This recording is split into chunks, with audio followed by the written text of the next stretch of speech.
Halo semuanya, di sini kita baca Roma pasal 8 ayat 12 mulai 17 kita baca. Jadi saudara-saudara, kita adalah orang berhutung tetapi bukan kepada daging supaya hidup menurut daging. Sebab jika kamu hidup menurut daging, kamu akan mati. Tetapi jika oleh roh kamu mematikan perbuatan-perbuatan tubuhmu, kamu akan hidup.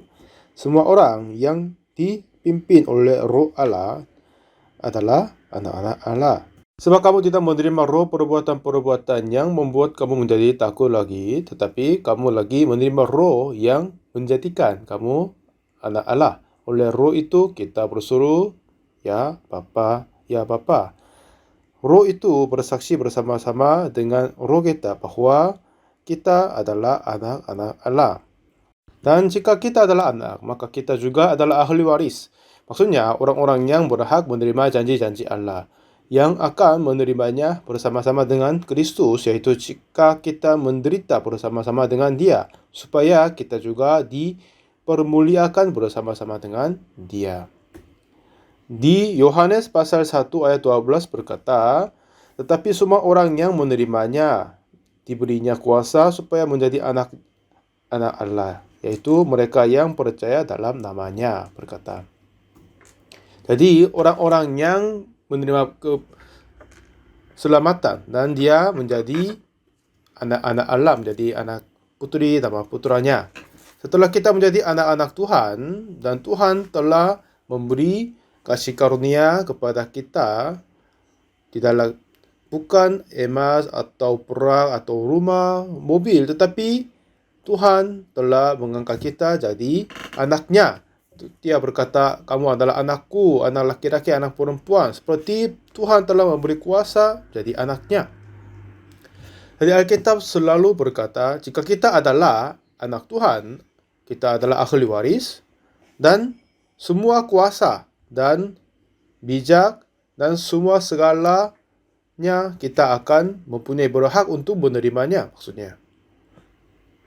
Kalau begitu, keselamatan yang kita terima ini adalah yang luar biasa dan heran sekali. Jadi Ibrani pasal 2 ayat berkata, bagaimanakah kita akan luput jikalau kita menyia-nyiakan keselamatan yang besar itu? Ya kan? Ibrani pasal 2 ayat 3. Yang mula-mula diberitakan oleh Tuhan dan oleh mereka yang telah mendengarnya kepada kita dengan cara yang dapat dipercayai. Jadi bagaimanakah kita akan luput jikalau kita menyia-nyiakan keselamatan yang besar itu? Jadi kitab sudah berkata apa? Jikalau kita menyia-nyiakan keselamatan yang besar itu, sebesar itu. Jadi kepada mereka yang hadir hari ini, keselamatan yang kita terima, betapa berharganya kuasanya itu, betapa besar itu. Dan Tuhan sudah berkata kepada kita apa? Ahli waris. Kamu adalah anakku, kamu adalah anak laki-laki, anak perempuanku, dan apa yang semua aku punya adalah milikmu. Jadi kamu dapat menikmati dan menggunakan kuasaku dan bisa memelihara dunia ini. Semua segala kuasa dari Tuhan telah memberikan kepada kita. Untuk apa? Karena kita sudah menjadi anak-anak Allah. Jadi, keselamatan yang sebesar ini, jika orang sia-siakan itu, bagaimana kita akan luput, katanya. Dan Ibrani 10 ayat 14 juga berkata, sebab oleh satu korban saja, ia telah menyempurnakan untuk selama-lamanya mereka yang ia kuduskan. Nah, karena kita adalah anak-anak Allah, anak-anak Tuhan, Tuhan sempurnakan kita seperti Tuhan. Jadi, dengan berbanding dengan Tuhan, bagi kita tidak sama sekali ada cacat. Tuhan telah memperbarui kita sempurna seperti Dia sendiri. Dan Injil yang kami sampaikan, dan Anda dengar dan terima Injil ini, adalah memberikan kesempurnaan kepada kita semua. Sebab oleh satu korban saja ia telah menyempurnakan untuk selama-lamanya mereka yang ia kuduskan. Jadi Injil yang kami sampaikan ini, oh iya benar sekali, ya kan? Anda harus hidup dengan rajin. Mulai hari ini kamu tidak boleh mencuri atau berbohong. Kenapa kamu membenci orang yang lain? Dengan begitu, apakah Anda dapat menerima keselamatan? Seperti begitu, apakah kita mempunyai semangat untuk memperbaiki kehidupan diri sendiri? Ini tidak akan Injil memimpin kita sepertinya. Tapi memberitahukan bahwa kamu sudah diselamatkan, disempurnakan, sudah dikuduskan. Tuhan telah menyempurnakan untuk selama-lamanya. Jadi Injil yang kami sampaikan ini adalah yang kami sudah disempurnakan. Jadi kami antar kebenaran yang sudah jadi oleh Tuhan. Tidak akan meminta perbuatan kita, pengusahaan kita, walaupun Anda hidup yang jahat sampai hari ini, tapi mulai besok harus hidup baik-baik. Kami tidak sama sekali menyampaikan seperti begitu.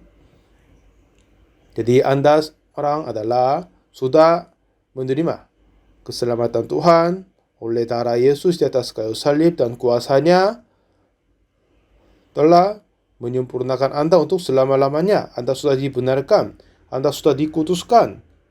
Jadi Tuhan lah yang mengubah kita dengan sempurna. Inilah apa yang Injil kami memberitahukan, ya kan? Banyak orang setelah mereka dengar dan menerima keselamatan Tuhan, oh iya saya sudah menerima keselamatan Tuhan, jadi mulai hari ini saya harus hidup beda dari kemarin. Banyak yang berpikir begitu. Jadi setelah mereka menerima keselamatan Tuhan masih berpikir begitu. Tetapi jika kita sungguh percaya firman Tuhan, oh iya tidak, kita sudah sempurnakan. Tuhan telah membenarkanku untuk selama-lamanya. Tapi kenapa aku merasa agak kurang? Kenapa aku masih lemah? Pada saat itu Anda sama saya, kita harus percaya Tuhan yang sempurnakan kita. Lalu biasanya kami berpikir untuk memperbarui pikirannya diri dengan memandang diri yang tidak begitu baik. Ya, saya harus hidup dengan lebih berusaha, saya memperbaiki lebih, dan harus hidup beda dari kemarin, besok harus menjadi baru. Seperti begitu kami memutuskan diri, ya kan? Tetapi kehidupan kita tidak akan berubah sesuai dengan keinginan kita. Lalu kiranya diri aku tidak punya iman, Tuhan tidak kerja kepadaku. Apakah aku tidak terima keselamatan Tuhan? Banyak yang kita terima hati begitu. Dengan ini merasa agak kurang, aku lemah, aku tidak membaca Alkitab juga, aku tidak suka berdoa, dan juga aku tidak mengikut firman-firman Tuhan. Jadi hati-hati begitu dapat diterima kepada kita. Tapi apa yang Alkitab sudah berkata kepada kita, Ia telah menyempurnakan untuk selama-lamanya mereka yang Ia kuduskan. Jadi sebab Tuhan telah menyempurnakan kita, jadi kita sudah disempurnakan. Tetapi kenapa kita masih ada di dalam kelemahan? Kenapa kita sulit karena kesusahan? Kenapa kita selalu memandang diri dan berpikir kenapa aku tidak menjadi baik? Kenapa kita hidup dengan kondisi-kondisi begitu? Hari ini kita membahas tentang bagian-bagiannya. Coba kita berpikir tentangnya dan semoga kita menerima berkat bersama. Dengan itu saya membaca Roma pasal 8 tadi. Jadi Alkitab sudah berkata tentang harga dan kuasa keselamatan yang kita terima. Memang Tuhan menghargainya, meninggikan itu. Dan untuk itu dia menyerahkan anaknya Yesus sampai ke kayu salib untuk membenarkan dan menyempurnakan kita. Jadi bagi Tuhan, dia sudah mengangkat kita menjadi anaknya. Dia menghadapi kita seperti sama dengan Yesus Kristus. Roma 8 ayat 31 berkata, demikian, sebab itu apakah yang akan kita katakan tentang semua itu? Jika Allah di pihak kita, siapakah yang akan melawan kita? Nah, jadi jika Tuhan memihak kita? Siapa yang akan melawan kita? Jadi, kuasa dari Tuhan, bijak dari Tuhan. Dari itu tidak dapat dikejar dari bijak apa saja dari dunia ini. Tuhan yang maha kuasa, Ia yang memelihara segala isinya dan memimpin. Siapa itu? Adalah Tuhan. Dan jika Tuhan itu yang maha kuasa memihak kita, siapa yang melawan kita, kan? Jadi, kekuatan yang besar dari kehidupan rohani kita itu bukan asal dari kuasa kita, tetapi apakah Tuhan memihak kita atau tidak. Jadi, jika Tuhan memihak kita, ya, jika kita kurang, apa masalahnya? Jika kita lemah, apa masalahnya? Jika kita tidak melakukan baik-baik, tak apa-apa. Jika Tuhan menjadi pihak kita, itu semua tidak akan menjadi masalah. Nah, tapi iblis terus mengubahkan dan hati kita biar kita masuk ke dalam Tuhan, dan dia terus menipu kita untuk kita melihat dirinya sendiri. Jika Tuhan memihak kita, ya, kemiskinan, kesulitan, kekhawatiran, bagaimanakah hal-hal itu dapat melawan kita? Ya kan? Roma pasal 8 ayat 35 berkata, siapakah yang akan memisahkan kita dari kasih Kristus? Penindasan, atau kesesakan, atau penganiayaan, atau kelaparan, atau ketelanjangan, atau bahaya, atau pedang. Apa yang akan memisahkan kita dari kasih Kristus? Kuasa Tuhan dan pekerjaan Tuhan tidak akan diblokir dari apa-apa. Jadi, kasih Tuhan yang memihak kita, janji Tuhan dan keyakinan yang Tuhan memihak kita dan mengasihi kita ada di dalam hati kita sendiri. Kelemahan tidak menjadi masalah kepada kita sama sekali. Kekurangan atau perbuatan bermasalahan, kelemahan tidak akan menjadi masalah kepada kita. Sebab itu Tuhan sudah berkata, sebab itu, ya, apa yang kita katakan, jika Allah pihak kita, siapa yang akan melawan kita? Dan kalau gitu, apakah Tuhan memihak kita, membantu kita atau tidak? Apakah Tuhan sungguh memihak kita?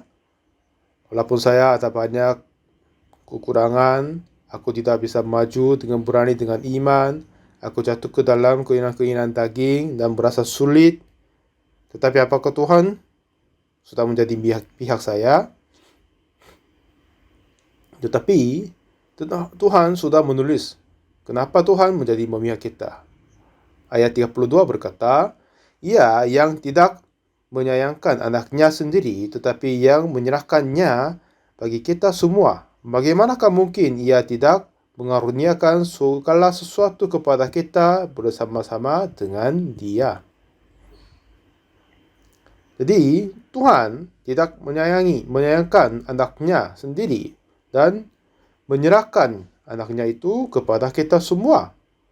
Dan bagaimanakah mungkin Ia tidak mengaruniakan segala sesuatu kepada kita bersama-sama dengan Dia? Jadi, Tuhan Yesus Kristus adalah semua dari Tuhan. Dan Tuhan telah menyerahkan Yesus kepada kita. Tuhan telah memberikan Yesus untuk selamatkan kita. Inilah hati Tuhan, kehendak Tuhan. Tuhan sudah memberi semuanya kepada kita. Tuhan telah menyerahkan Yesus, dan jika kita percaya itu, Tuhan pasti mau menjadi pihak kita. Jika Tuhan memihak kita, ada apa yang menjadi masalah bagi kita lagi, ya kan?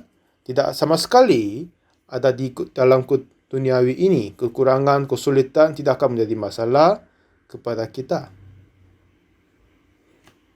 Jadi, 1 Korintus juga sempat berkata, 1 Korintus pasal 1 ayat 26, ingat saja saudara-saudara, bagaimana keadaan kamu ketika kamu dipanggil. Menurut ukuran manusia, tidak banyak orang yang bijak, tidak banyak orang yang berpengaruh, tidak banyak orang yang berpandang. Tetapi apa yang bodoh bagi dunia dipilih Allah untuk memalukan orang-orang yang berhikmat. Dan apa yang lemah bagi dunia dipilih Allah untuk memalukan apa yang kuat.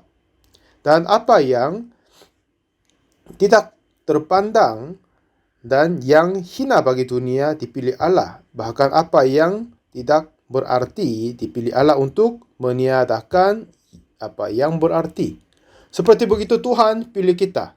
Kita sebagaimana apa? Jadi saudara-saudara, ingat saja, ya, saudara-saudara, bagaimana keadaan kamu?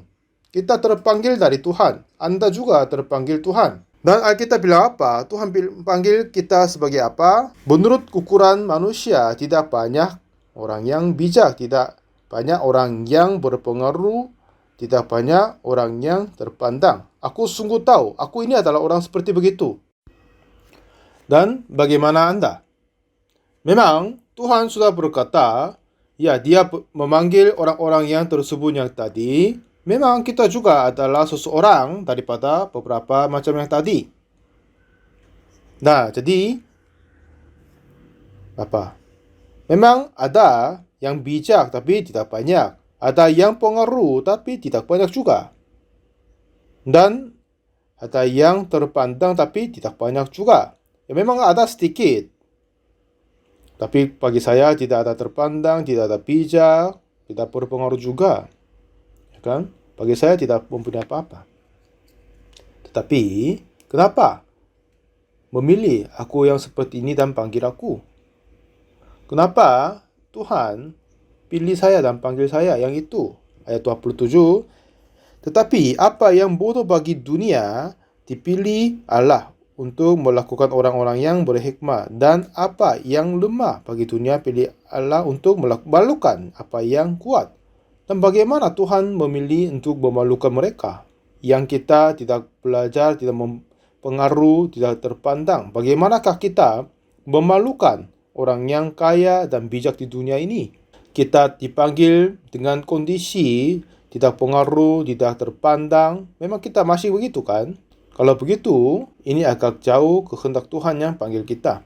Kenapa Tuhan panggil kita yang tidak pengaruh, tidak terpandang? Kenapa Tuhan memilih kita yang tidak mempunyai bijak, yang lemah? Jadi Alkitab berkata apa? Tapi apa yang bodoh bagi dunia dipilih Allah untuk memalukan orang-orang yang berhikmat. Jadi Tuhan panggil aku yang tidak bijak untuk memalukan orang yang berhikmat dunia. Dan pilih yang lemah untuk memalukan apa yang kuat di dunia. Jadi maksud Tuhan adalah yang kurang hikmat dan yang lemah panggil, dan biar kita hidup di dalam kelemahan dan kekurangan saja, tetapi kita yang kurang dan kurang bijak, tetapi dipilih oleh Tuhan dan memalukan kepada yang berkata diri orang yang kuat dan hikmat. Dan 28, dan apa yang tidak terpandang, yang dihina bagi dunia, dipilih Allah. Bahkan apa yang tidak berarti dipilih Allah untuk meniadakan apa yang berarti. Jadi Tuhan pilih kita yang tidak punya apa-apa, yang tidak berarti, dan meniadakan apa yang berarti, apa yang menganggap diri yang ada. Apakah ini mungkin bisa jadi mau memalukan orang-orang yang berhikmat dan orang-orang yang kuat? Dan kalau begitu, kita yang tidak punya, kita yang tidak hikmat, tidak pengaruh, bagaimana kita dapat memalukan orang yang kuat dan orang berhikmat, dan kepada mereka yang memalukan, yang mempunyai semuanya? Itu sebabnya karena Tuhan Yesus yang sudah mempunyai semuanya dan maha kuasa dan beroleh-olehnya. Jadi 1 Korintus pasal 1 ayat 9 berkata, coba kita baca bersama. Allah yang memanggil kamu kepada persekutuan dengan anaknya Yesus Kristus Tuhan kita adalah setia. Jadi setelah kita semua menerima keselamatan Tuhan, dan apa tujuan Tuhan panggil kita? Untuk memanggil kita kepada persekutuan dengan anaknya Yesus Kristus. Tuhan kita adalah setia.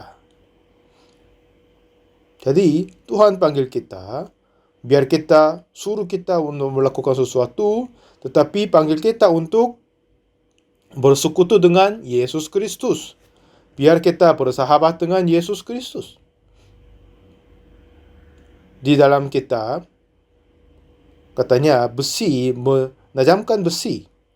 Ya kan? Seperti ada yang magnet. Selama besi-besi bersama dengan magnet, yang daya magnet itu diantarkan seperti untuk besi menajamkan besi. Ya kan? Seperti begitu, Tuhan mau memperbarui kita. Untuk Tuhan mengubah kita, Tuhan panggil kita yang kurang bijak. Dan biar kita bersekutu dengan adanya Yesus. Jadi kita yang tidak bijak. Dengan perbuatan diri, kuasa diri, hidup, kita pasti terus akan kurang hikmat. Tetapi kita yang berkurang. Tapi bersama dengan Yesus yang Maha Kuasa, sumber kehidupan, yaitu Yesus Kristus. Bersekutu dengan Dia, hidup daripada Yesus, kuasa dari Yesus, dan bijak dari Yesus akan menjadi bijak kita. Kalau begitu, kita sudah bisa mengalahkan dan memalukan kepada yang mereka anggap diri orang berhebat, memalukan mereka yang kuat, memalukan mereka yang berarti kiranya, lalu menyatakan Tuhan sendiri. Sebab itu, Tuhan pilih kita, panggil kita, dan bagi kita berkata, kamu adalah anakku. Jika kita menjadi anak Tuhan, pasti akan ada ahli waris. Jadi semua segala kita akan sudah mempunyai berhak menerima semuanya. Jika kita menerima keselamatan Tuhan, kamu menjadi anak perempuanku, anak laki-lakiku, kamu adalah ahli warisku. Kamu tidak mempunyai kuasa, ya, coba bersekutu dengan anakku. Jika kamu tidak mempunyai bijak, bersekutu dengan anakku Yesus, katanya. Satu ketika Abraham dipanggil oleh Tuhan keluar dari Ur, lalu menuju ke tanah Kanaan. Pada saat dia datang di Kanaan, tapi sebab oleh kelaparan terjadi, mereka turun ke selatan, akhirnya sampai ke Mesir. Pada saat dia mengambil jalan dengan kiranya diri manusiawi dan balik lagi. Dan juga apa? Tuhan telah memberi janji akan kasih anak kepadanya, biar dia akan menjadi ayah dari segala bangsa, tapi dia masih belum punya anak. Pasal 12 Kejadian, Abraham berjalan dengan Tuhan, tapi pada pasal 15, Tuhan panggil Abraham lagi. Ya Abraham, coba lihat ke langit, hitunglah bintang-bintang, jika engkau dapat menghitungnya. Demikianlah banyaknya nanti keturunanmu. Dia berkata, tapi Abraham berkata, ya Tuhan, aku tidak mempunyai anak. Dan dia berkata, yang akan mewarisi rumahku ialah Eliezer. Orang Mesir itu dia berkata. Tapi Tuhan membawa Abraham keluar rumah dan berkata, hitunglah bintang-bintang di langit. Apakah kamu bisa dapat menghitungnya? Memang sekarang, ya, lingkungan alam sudah menjadi buruk. Akhirnya, ini sudah menjadi hitung jumlah bintangnya kan. Tapi waktu saya kecil, pada saat tidur di malam, sering tidur di lapangan dengan selimut dan dengan memandang langit. Waktu itu, ya, bintang banyak. Jika saya mengulur tanganku, kiranya saya dapat bintang. Begitu banyak dan dekat bintangnya. Tapi sekarang di Afrika atau Amerika Selatan, jika saya pergi ke perjalanan misi, di sana sudah bisa melihat banyak bintang-bintang. Tapi sekarang di Jakarta jarang ketemu, ya, bintang kan? Tapi Tuhan mengeluarkan Abraham keluar di rumah dan berkata, ya, coba lihat ke langit, hitunglah bintang-bintang jika engkau dapat menghitungnya. Demikianlah banyaknya nanti keturunanmu. Tuhan berkata. Jadi, seperti Tuhan berkata, siapa yang menciptakan bintang itu? Oh iya, Tuhanlah yang menciptakannya. Jika Tuhan menciptakan langit, bumi, bintang-bintang semuanya, sudah cukup bisa memberi anak kepadaku. Dengan ini Abraham mempercaya Tuhan, dia menjadi nenek moyang dari orang-orang beriman. Sesuai dengan imannya, Tuhan memberi anak kepada Abraham. Dari hati kamu dan saya sendiri, hatimu dan hati saya, selama kita berada di dalam persekutuan dengan Yesus Kristus, oh iya benar sekali, Tuhan panggil aku yang kurang bijak. Tuhan panggil aku yang kurang hikmat, biar saya tidak hidup dengan kuasa dan kekuatan diri, tetapi jika saya hidup beroleh Tuhan Yesus Kristus, aku tidak lagi diri, tetapi aku adalah Yesus Kristus. Dan dengan kuasa dan bijak dan pekerjaan yang sama dengan Yesus dapat dinyatakan, jadi yang berkata berhikmat menjadi malu di depan kita. Jadi Tuhan berkata, 1 Korintus pasal 1 ayat 29, supaya jangan ada seorang manusia pun yang memegahkan diri di hadapan Allah. 30, tetapi oleh Dia kamu berada dalam Kristus Yesus yang oleh Allah telah menjadi hikmat bagi kita. Ia membenarkan dan menguduskan dan menebus kita. Yesus sendiri, dia menjadi hikmat bagi kita. Dan dia menjadi kebenaran dan menguduskan dan menebus kita. Kita adalah memang kurang, lemah, tetapi sudah sempurna karena sebab Yesus Kristus, oleh Yesus Kristus. Tuhan sudah menyempurnakan kita dengan sempurna oleh Yesus Kristus. Banyak orang tidak menghitung betapa besar kasih karunia Tuhan tentang keselamatan kita ini. Jadi banyak yang berkata mereka sudah diselamatkan, tapi masih berkata, aku kurang hikmat, aku tidak berkuasa, bagaimanakah mungkin aku melakukan hal ini? Aku tidak bisa mengerjakan semuanya. Banyak yang masih berpikir begitu. Pada saat kita melihat Tuhan panggil Musa, dia sudah berusia 80 tahun di padang gurun Midian. Dia melihat api keluar dari semak duri, tapi tidak akan habiskan. Apa terjadi? Dia dekat. Lalu Tuhan berkata kepada dia, ya, tanggalkanlah kasutmu di kakimu, sebab tempat di mana engkau berdiri itu adalah tempat yang kudus. Lalu aku akan mengutus engkau kepada Firaun untuk membawa umatku, orang Israel. Waktu itu Musa bilang apa? Siapakah aku Tuhan? Tuhan, siapakah aku? Aku ini sudah berusia 80 tahun. Bagaimana mungkin saya memimpin orang Israel?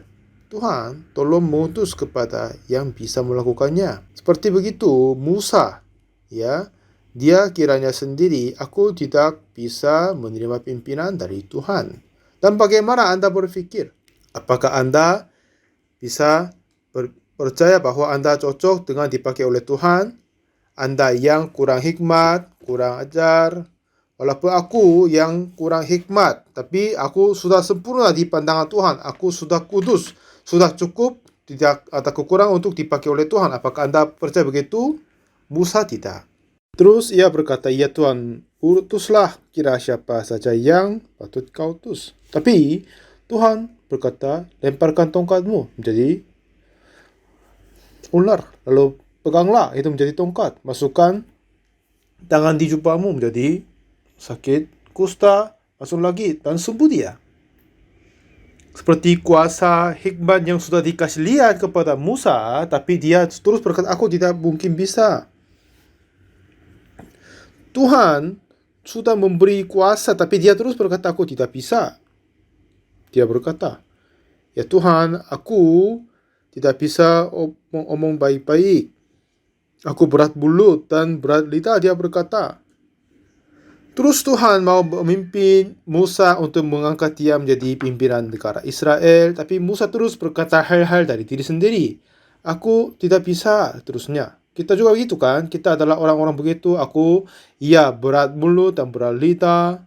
Tapi Tuhan terus berkata, ya Musa, siapa yang membuat lidah manusia? Siapa yang membuat mulutnya? Siapa yang menciptakannya?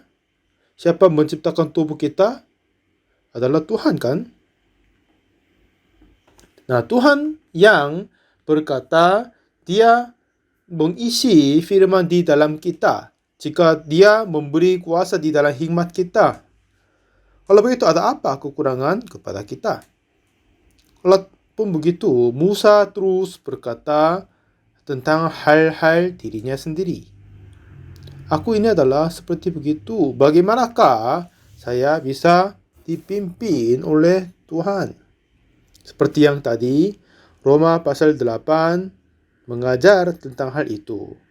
Kata Tuhan 12, jadi saudara-saudara, kita adalah orang berhutang, tetapi bukan kepada daging, supaya hidup menurut daging. Nah, jika kita hidup dengan keinginan-keinginan daging, mengikuti keinginan hawa nafsu dan daging dan hidup seterusnya.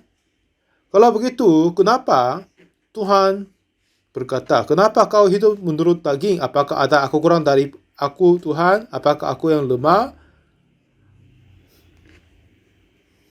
Apakah aku ini sendiri orang-orang begitu yang lemah, kurang hikmat? Tidak. Tapi Tuhan telah menjelaskan kenapa kita hidup menurut keinginan daging. Kenapa kita hidup menurut daging? Kenapa ada yang minum? Kenapa ada yang menikmati duniawi, merokok, dan hamba dari hawa nafsu daging? Sebab keadaanmu, atau untuk diri sendiri, atau lingkungan-lingkungan membuat Anda mempres dan menarik untuk berbuat yang jahat seterusnya. Tapi Alkitab ini berkata tentang alasan kenapa kita hidup menurut daging. Katanya kita berhutang bagi daging. Ya, kita sudah kalah daripada keinginan-keinginan daging dan hidup di bawahnya. Jadi maksudnya, sebab kita ditarik oleh keinginan-keinginan daging ini adalah sedang kita kalah dari keinginan daging. Dan melainkan jika kita menang dari keinginan-keinginan daging, kita dapat bergaul, tidak usah tergaul dengan keinginan daging, tetapi hidup bersama dengan Tuhan. Kalau begitu, hidup kita, daging kita, bagaimanakah bisa menang? Ayat 13, sebab jika kamu hidup menurut daging, kamu akan mati. Tetapi jika roh kamu mematikan perbuatan-perbuatan tubuhmu, kamu akan hidup. Jadi, untuk cara bagaimana mematikan perbuatan-perbuatan tubuh kita adalah bukan semangat kita, keputusan kita. Jangan berkata kepada anakmu, kenapa kamu minum, kamu pulang lambat, kamu berbuat yang jahat, kenapa kamu menikmati duniawi ini? Sering kita berkata begitu kan? Tetapi cara bagaimana kita mematikan perbuatan roh daging adalah mematikan perbuatan tubuhmu dengan roh. Jadi, cara bagaimana kita menang daripada daging, bukan kita sendiri melawan daging. Seperti Galatia pasal 5 berkata demikian, 16, maksudku ialah hiduplah oleh roh, maka kamu tidak akan menuruti keinginan daging. Nah, kenapa? Ayat 17, sebab keinginan daging berlawan dengan keinginan roh, dan keinginan roh berlawan dengan keinginan daging. Jika kita masih ikut daging pertama, kita kalah dari berlawan daging, dan juga kita melawan roh juga. Tetapi jika roh Tuhan, roh kudus tidak suka daging kita, jadi jika kita dipimpin oleh roh kudus, jika roh kudus memimpin kita, roh itu dapat mengalahkan keinginan daging, melawan daging, membenci daging. Jadi roh itu sendiri berlawan daging dan memimpin kita jalan kemenangan. Banyak orang, mereka berusaha melawan dengan daging diri, akhirnya kalah. Mereka berpikir aku yang lemah, aku kurang, walaupun saya menerima keselamatan Tuhan, tapi masih tetap agak lemah. Kiranya begitu, dan mereka kira mereka duniawi dan penuh dengan keinginan daging. Dan bagaimanakah mungkin seorang manusia dapat menjadi sempurna? Kiranya begitu. Apakah aku masih kurang walaupun saya menerima keselamatan Tuhan? Dan teradaptasi sudah terbiasa dengan hidup dengan daging. Tapi kitab suci sudah berkata, sebab jika kamu hidup menurut daging, kamu akan mati. Tetapi jika oleh roh kamu mematikan perbuatan-perbuatan tubuhmu, kamu akan hidup. Nah, jadi kehidupan rohani ini dapat berkata perang melawan daging kita. Bagaimana kita dapat menang dari lawan dari daging? Hanya oleh dengan roh mematikan perbuatan-perbuatan tubuhmu. Roh lah yang memberi hidup, daging sama sekali tidak berguna. Perkataan-perkataan yang ku katakan kepadamu adalah roh dan hidup. Jadi firman Tuhan adalah roh dan hidup. Kalau begitu, ya jika kita melawan dengan daging dan hidup, cara itu adalah kita percaya firman Tuhan dan mengikuti firman Tuhan dan berjalan bersamanya. Di dalam kita pasti akan ada keinginan-keinginan daging. Tapi kalau begitu, kita bilang apa, berpikir apa? Kenapa? Kenapa di dalam hatiku ada hati-hati yang keinginan jahat, keinginan-keinginan berzina? Kenapa hatiku penuh dengan hawa nafsu dosa, memimpin hatiku? Oh, itu tidak boleh. Aku yang diselamatkan. Kenapa hati ini yang keluar? Aku tidak boleh mempunyai pikiran ini. Terus, apakah kita berlawan dengan diri sendiri? Kalau begitu, pasti kita semua kalah dari keinginan daging dan akan ditarik dari keinginan-keinginan daging dan ditarik olehnya. Akhir-akhirnya berkata apa? Akulah orang manusiawi, aku tidak punya iman. Sebab walaupun aku terima keselamatan Tuhan, tapi masih ada kekurangan. Banyak yang pasti berpikir begitu.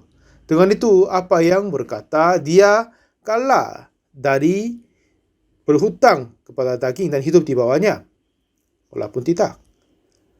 Jika kita semua mempunyai keinginan-keinginan daging muncul dari pikiran dan hati kita, dan dengan ini ada apa yang Tuhan berkata? Aku telah disalibkan dengan Kristus. Kitab Galatia pasal 2 berkata, pada saat kita disalibkan dengan Kristus, pada saat itu keinginan daging, keinginan hawa nafsu, semuanya disalibkan dengan Yesus di atas kayu salib. Amin. Nah, semua keinginan-keinginan hawa nafsu kita, semua keinginan-keinginan kita telah terpaku disalibkan dengan Yesus di kayu salib. Pada saat saya mati, keinginanku sudah mati. Tubuhku, dagingku sudah mati. Tapi, jika keinginan-keinginan keluar dari hati kita, kita tidak akan melawan dengannya dengan firman Tuhan. Jika ada ketemu keinginan-keinginan nafsu, oh kenapa ini, mereka bilang. Tapi Tuhan sudah berkata, ini sudah disalibkan dengan aku. Jadi kenapa hal ini terus muncul daripada aku? Oh, ini adalah tipuan dari iblis. Ini iblis yang menipu saya sekarang. Ya, benar sekali. Seperti iblis adalah yang mau mencari makanan-makanan seperti singa yang muda. Seperti begitu, iblis ini aku telah mati bersama dengan Yesus. Disalibkan, tapi datang kepadaku, hai kamu immincal. Kenapa kamu mempunyai hati yang jahat ini? Jika ada yang mengenal ini, apa yang mereka berkata? Apakah Pak Pendeta berpikir ini? Kalau begitu apa? Kita malu dan mau membunyikan, mau menurunkan, dan mau membungkus diri dengan baik-baik. Pasti akan berusaha. Kalau begitu, kita akan kalah dari keinginan daging dan ditarik, akhirnya jatuh. Dengan ditarik dengan dosa dan kejahatan oleh daging, sambil berkata apa? Aku adalah pendeta, tapi tidak berdaya. Aku pendeta, tapi tidak berkuasa. Aku pendeta, tapi lemah. Aku yang lemah, apa yang saya harus bisa melakukan apa-apa? Tuhan tidak membantu sebelumnya juga kan? Sekali ini pun tidak akan bantu. Dengan begitu, kita terus akan kalah dari perang berlawan dagingnya. Jadi, 1 Raja-Raja pasal 18 ada yang Elia hati Allah. Pada Ahab memelihara negara Israel, istrinya Isabel dia menjadi ratu. Dan Isabel dia adalah perempuan yang jahat melayani kepada Baal. Lalu dia membawa patung Baal ke bait suci dan imam-imam dari Baal biar mereka perintahkan daerah-daerahnya. Jadi masyarakat di orang-orang Israel mereka bingung siapakah sungguh Allah, Tuhan atau Baal. Pada saat itu Elia berlawan dengan 450 imam-imam dari Baal di Gunung Karmel. Pada saat itu, pada saat mereka mempersembahkan korban, siapa yang menjawab dengan api dialah Allah yang benar. Mereka berkata, lalu mereka mengangkat mesbah dan mau berdoa. Dan suruh mereka berdoa dahulu karena mereka banyak. Jadi mereka semua sepanjang pagi siang memanggil nama Tuhannya mereka Baal, tetapi tidak akan jawab. Apakah Allahmu tidur, keluar, tidak jawab. Bersuruh lebih keras, kata dia. Lalu mereka melukakan diri sambil berkata Baal, tapi Baal tidak akan memberi jawab.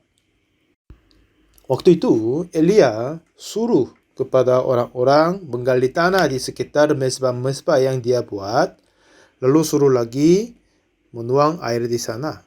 Jadi air ini sudah penuh sampai di bawah, di atas mesbah. Dan pada saat itu dia doakan kepada Tuhan.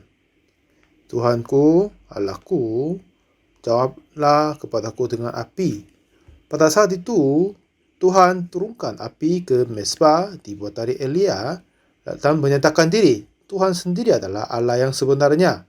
Dan pada saat itu 450 imam dari Baal mati saat itunya. Dan Tuhan telah menyatakan pekerjaan yang luar biasa kepada Elia kan. Tetapi Elia itu pada saat Ahab pulang ke rumahnya, lalu dia berkata kepada Isabel, istrinya, apa yang terjadi. Seperti yang kamu angkat 450 orang imam dari Baal dibunuh oleh Elia. Waktu itu Isabel kasih kabar, ya seperti yang kamu membunuh orang-orang dari kami ini, yang Allahku akan membunuhmu. Waktu itu ada apa yang kata Elia? Ada apa? Allah yang kau percaya sudah mati. Allah yang kau percaya tidak memberi jawab. Itu bukan Allah sesungguhnya. Isabel, kamu harus sadar. Dengan begitu, dia harus menyatakan Tuhan Allah. Tetapi Elia melihat keadaannya dan mau kabur dan menunggu kematian saja.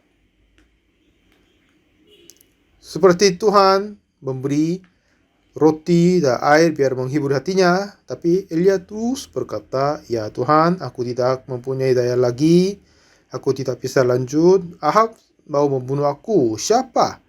Di mana? Ada yang orang tertinggal dan menyatakan Tuhan, akulah sendiri yang tertinggalkan Tuhan. Tapi apa yang Tuhan berkata kepada Elia, ya kamu bukan bersendirian. Sudah ada 7.000 orang di Israel, semua yang tidak setuju menyembah Baal. Ya, dari Tuhan sudah 7.000 orang Tuhan sediakan, tidak yang setuju kepada Baal. Tapi Elia berfikir dialah sendiri. Dengan sendiri aku tidak bisa kalahkan mereka. Kali ini memang aku mengalahkan imam-imam dari Baal, tapi raja sama ratu, bagaimanakah saya kalahkan mereka? Seperti begitu dia berpikir tentang dirinya sendiri. Jika dia kiranya diri, dialah bukan hikmah, bukan berkuasa, begitu. Tapi saudara yang dikasihi Tuhan, kata Tuhan apa? Tetapi jika oleh roh kamu mematikan perbuatan-perbuatan tubuhmu, kamu akan hidup. Jadi, cara satu-satunya untuk mengalahkan keinginan daging kita adalah firman Tuhan dan roh Tuhan. Dan apa yang Tuhan berkata kepada kita, aku telah disalibkan dengan Kristus. Jadi saudara, kita semua sudah mati. Kita sudah disalibkan bersama dengan Kristus. Tetapi apa ini? Apa yang lain yang kita lihat ini? Itu semuanya sama dengan yang mati. Jadi, apa yang pikiran-pikiran yang dari hatimu itu jahat, yang sama dengan mati, dan bahan penipuan dari iblis kepada kita. Ya, memang kita terasa pembencian, tapi pembencian, ya kamu akan ada di hatiku, tapi aku yang sudah mati. Aku tidak akan obrol bersamamu. Sekarang bukan aku yang hidup, tetapi melainkan Kristus yang hidup di dalam aku. Sebab pembencian, Yesus mati atas kayu salib. Dan lalu, Yesus itu menjadi apa untuk kita? Dia menjadi hikmat. Dan ia membenarkan dan menguduskan dan menebus kita. Amin. Jadi, Yesus sudah menjadi hikmat bagi kita. Dan dia membenarkan, menguduskan, dan membenarkan kita. Jadi, hati-hati yang jahat itu, keinginan-keinginan yang jahat, kotor, dan keinginan hawa nafsu daging, nah keinginan yang jahat terus akan keluar. Tetapi itu harus kita percaya bahwa itu semuanya mati. Kalau begitu, kita tidak lagi pegang sesuatu yang mati, dan kita tidak perlu susah hati untuk yang mati. Ya kan? Nah, aku ini adalah kurang. Sebab itu, Yesus sudah ada di dalam hatiku. Iya, benar sekali. Aku kurang hikmat. Aku sama dengan bodoh. Jadi, Yesus menjadi Tuhanku. Iya, akulah seorang sombong. Sebab itu, aku menerima dan berkata tentang hikmat Yesus. Jika saya omong tentang diri sendiri, semuanya yang malu. Jika saya berkata sesuatu akan meluka hati manusia. Tetapi, jika saya berkata tentang Yesus Kristus, jika saya menyatakan hikmat Yesus, jika saya menyatakan dan menyampaikan kebenaran dari Yesus Kristus kepada mereka yang berada di dalam kesulitan, tapi mereka bangkit dan memuji Tuhan. Sebab itu, Tuhan berkata, jadi saudara-saudara, kita adalah orang berhutang, tetapi bukan kepada daging, supaya hidup menurut daging. Kita sudah cukup menerima keselamatan Tuhan yang sempurna, yang anugerah luar biasa yang kita sudah terima. Tetapi banyak jemaat sampai sekarang ini, mereka sedang kalah dari perang melawan daging. Ya saudara, saudari, jika saya bertanya, oh ya Pak Pendeta, aku ada banyak kelemahan. Aku ini banyak kekurangan. Ya, aku masih kurang tahu. Iya, memang kita semua yang kurang tahu. Memang kita yang kurang tahu, kurang hikmat, sudah mati, disalibkan dengan Kristus. Dan Anda yang ditarik dari keinginan-keinginan daging pun sudah disalibkan dengan Kristus, sudah mati. Jadi, sekarang kita harus percaya Yesus yang hidup di dalam kita. Tapi kenapa kita masih mempunyai kelemahan-kelemahan ini? Oh iya, memang kita sendiri adalah lemah, tapi Yesus tidak sama sekali lemah. Kelemahan-kelemahan ini dapat muncul, itulah saatnya kita memandang Yesus, dialah akan mengalahkan kelemahan ini. Tetapi jika dia memandang diri sendiri, iya benar, aku bukan orang sempurna, aku lemah. Sebab itu saya berusaha untuk memperbaiki kelemahan-kelemahan ini. Dan beberapa kali cobanya, lalu kalah terus, lalu setuju, iya, aku tidak akan mungkin. Dengan begitu, mereka akan berpikir diri adalah seorang kurang hikmat, bodoh, orang-orang yang duniawi, dan jatuh ke dalam diri lebih dan hidup dalam kurang hikmat itu. Dan Roma ayat 12 lagi. Jadi saudara-saudara, kita adalah orang berhutang, tetapi bukan kepada daging supaya hidup menurut daging. Sebab jika kamu hidup menurut daging, kamu akan mati. Tetapi jika oleh roh kamu mematikan perbuatan-perbuatan tubuhmu, kamu akan hidup. Semua orang yang dipimpin oleh roh Allah adalah anak Allah. Iman ini adalah iman kepada firman Tuhan. Bagaimanakah mungkin kita dapat berkata diri orang benar? Karena Tuhan membenarkan kita. Amin. Bukan karena diri sendiri adalah sempurna, tapi Tuhan membenarkan dan menyempurnakan. Yesaya 53 ayat 6 juga berkata, kita sesat sekalian seperti domba. Masing-masing kita mengambil jalannya sendiri, tetapi Tuhan telah menimpakan kepadanya kejahatan kita sekalian. Nah, untuk dosa kita, bukan kita sendiri berusaha, tetapi Tuhan Allah kita yang percaya, kita memang adalah seseorang yang mengambil jalannya sendiri seperti sesat. Tapi Tuhan telah menimpakan kepadanya kejahatan kita sekalian.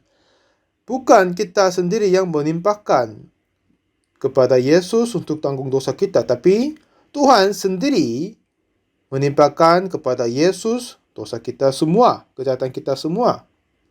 Ini indahnya sekali firman-Nya kan? Jika kita menimpakan dosa kita kepada Yesus, pasti ada kemungkinan kekurangan, kehilangan dosanya.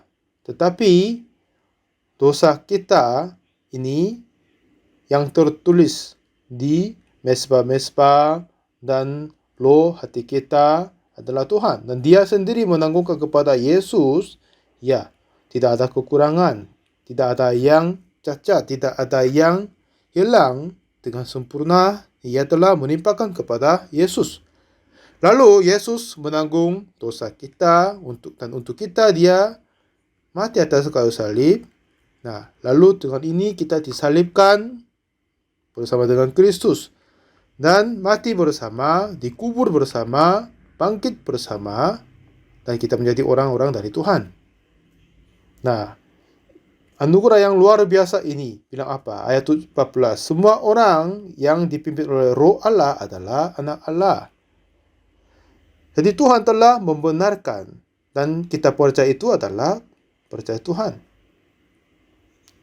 Kepada mereka Tuhan berkata, anak, ayat 15, sebab kamu tidak menerima roh perbudakan yang membuat kamu menjadi takut lagi, tetapi kamu telah menerima roh yang menjadikan kamu anak Allah.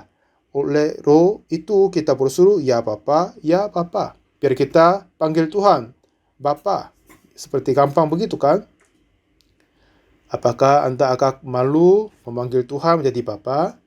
Tapi Tuhan sendiri berkata kepada kita, kamu adalah anakku. Kita adalah anak Tuhan. Kita harus berkata sesuai dengan kata Tuhan. Tapi jika kita obrol sesuai dengan diri sendiri, inilah kita tidak percaya Tuhan dan tidak mengikuti Tuhan. Dan roh itu bersaksi bersama-sama dengan roh kita bahwa kita adalah anak-anak Allah. Dan jika kita adalah anak, maka kita juga adalah ahli waris. Maksudnya orang-orang yang berhak menerima janji-janji Allah, yang akan menerimanya bersama-sama dengan Kristus, yaitu jika kita menderita bersama dengan Dia, supaya kita juga dipermuliakan bersama-sama dengan Dia. Jadi oleh sebab Tuhan kita menjadi anak. Tuhan telah menyempurnakan kita, tidak sama sekali ada cacat lagi. Tetapi iblis terus menipu kita seperti singa yang menggigit untuk memakan kita. Kamu adalah sempurna. Tetapi kenapa kamu mempunyai hati yang jahat, pikiran yang jahat, keinginan-keinginan daging? Waduh, benar. Kenapa aku mempunyai hati ini? Mungkin saya tidak sempurna. Seperti begitu, orang dapat mentaati kepada pikiran diri yang dari iblis. Tapi pada saat keinginan daging, dosa akan muncul, setujui dia, mengakui dia, iya aku adalah orang begini, jadi Yesus mati untuk aku. Jadi Tuhan telah menyalihkan aku dengan Yesus. Ya, kamu iblis, aku yang lemah. Sebab itu Yesus telah salibkan aku bersama dengan Dia, dan Dia telah bangkitkan aku bersama dengan Yesus. Jadi aku sendiri yang lemah. Yesus tidak sama sekali lemah. Akulah yang kurang, tapi Tuhan Yesus adalah sempurna. Amin. Jadi saudara, jangan obrol bersama dengan pikiran-pikiran yang jahat yang berkata kamu adalah orang yang lemah dan jangan bersekutu dengan kelemahannya itu. Jika Anda sungguh lemah, jika Anda sungguh orang-orang yang suka hawa nafsu daging, inilah bukan yang dari sendiri. Itu semua yang disalibkan di atas kayu salib dengan Yesus, dan percayalah Yesus yang hidup di dalam kita dan bersekutu dengan Kristus. Kalau begitu, kuasa dari Kristus, hikmat dari Kristus, dan kuasa dari Kristus akan memimpin kita dan membuat kita hidup beriman seperti Yesus Kristus. Ini bagaimana Tuhan akan memimpin kita dan mengindahkan kita. Nah, retreat kali ini akan memimpin kita bersama Kristus dan jalan indah dan berkat yang luar biasa. Mari kita berdoa. Tuhan Bapa kami berterima kasih bagimu Tuhan. Engkau telah menyempurnakan kami. Tapi iblis terus membuka kelemahan kami biar kami dapat menganggap diri kelemahan dan kekurangan. Dan biar kami bingung apakah aku sudah disempurnakan, diselamatkan atau tidak. Biar kami dapat hilang dari iman keselamatanmu Tuhan. Tapi melalui retreat ini, tolong Tuhan membantu semua jemaat-jemaat di sini, biar mereka dapat mengalahkan keinginan jahat dengan roh-Mu dan firman-Mu. Dalam nama Tuhan Yesus Kristus kami berdoa. Amin.